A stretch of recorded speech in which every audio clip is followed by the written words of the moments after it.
Hello guys, welcome back to the channel. Today I'm going to be talking about episodes 1 to 4 of The Haunted Palace, which is a K-drama that is currently airing on Viki. It will have 16 episodes and I think it's set to end on June 17th, so let's talk about it.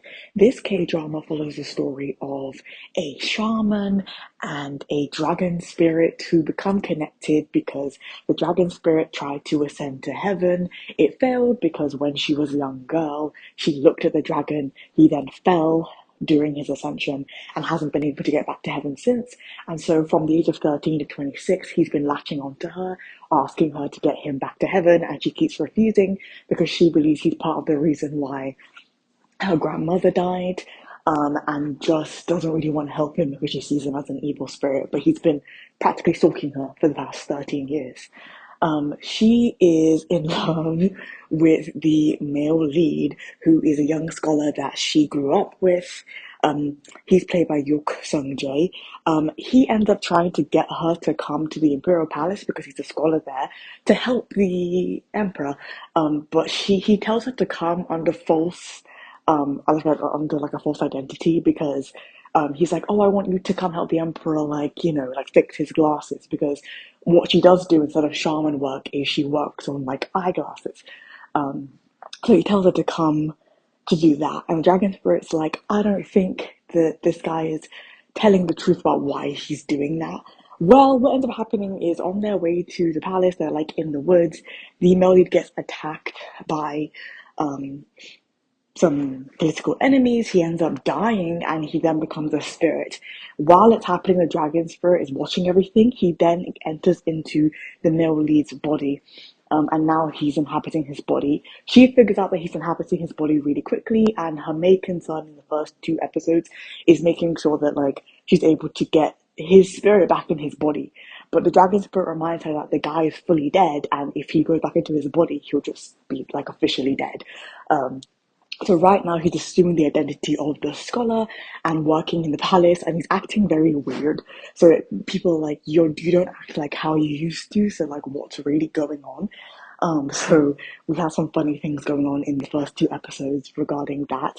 And as well, I do want to mention that when you think about it a bit too deeply, the idea that he kind of follows her for 13 years, and then when he invades this human's body, he starts actually developing like romantic feelings for her. It's very, very clear by the end of episode two that he's starting to feel love towards her.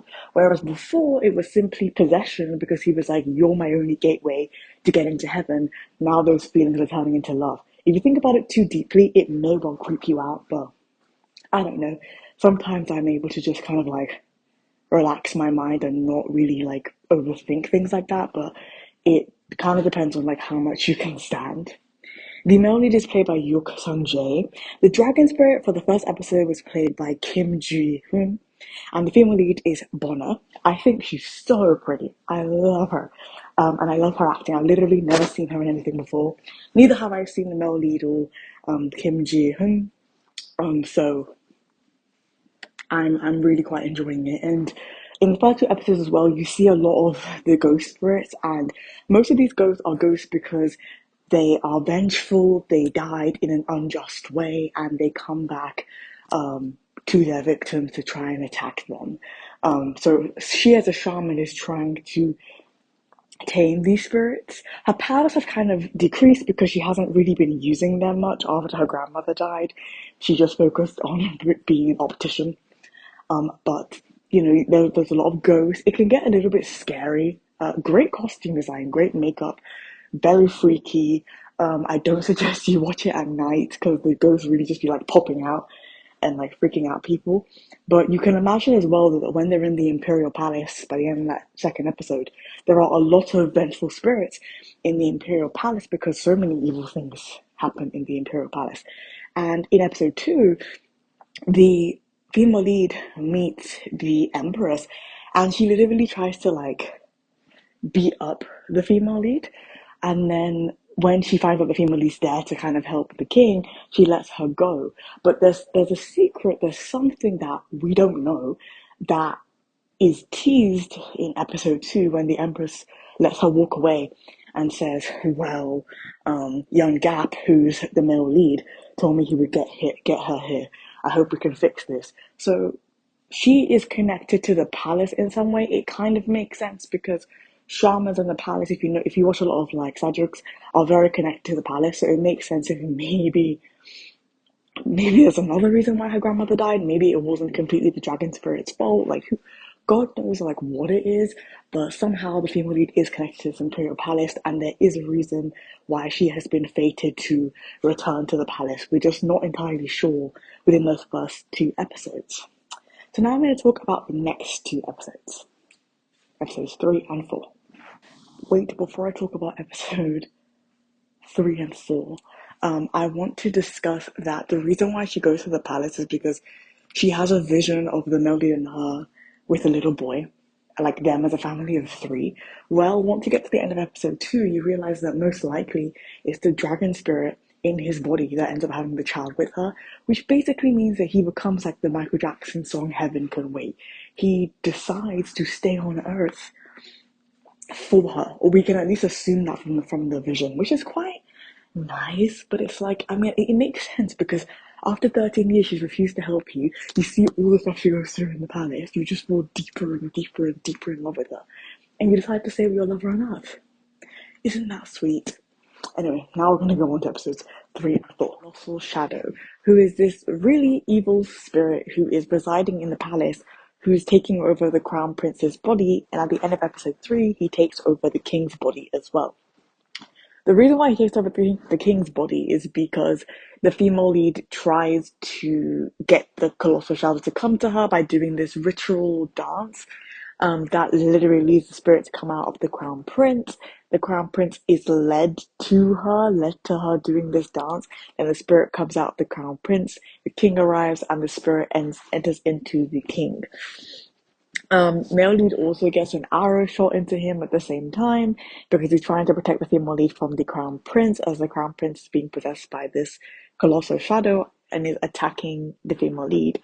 So male lead is trying to protect her, and so he gets an arrow shot into him at the end of episode 3.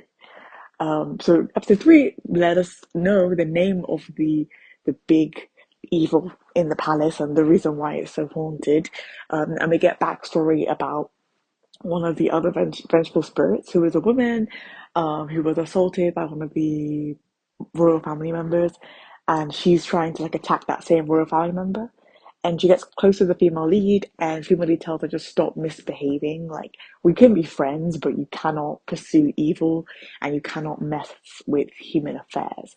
And in episode 3, we learn more about how possessive the male lead is over the female lead, and how you just know by the end of this show, those two are going to be in love. And I think over time as well, she'll develop feelings for him as well. And he tells her that the Melody didn't have good intentions for her as well. The original Melody did not have good intentions for her. And she kind of go through the grieving process. So after she does try and kind of get him back from the Colossal Shadow, and she learns that information, her next step is simply to just kind of crush the Colossal Shadow. Although she still cares about the original male lead, I think her main priority right now is getting rid of the Colossal Shadow instead of protecting the male lead, especially because he knew the Colossal Shadow was there, and that's why he wanted her to come to the palace in the first place. So we find out why he wanted her to come to the palace, to get rid of the Colossal Shadow, knowing that that was going to be dangerous for her because he knew that she was a shaman based on something that he saw her do in episode 1. So she learns that information and kind of moves on. Let's head on over to episode 4 now. So in episode 4 of Haunted Palace, the female lead just comes to a point where she's like, in order for me to defeat these horrible creatures, these shadow creatures, I'm going to decide to allow you to be my guardian spirit, which is what he's been wanting her to do for the past 13 years. He gets very upset because he's like, you're only doing this to basically save the male lead, and his pride is essentially hurt.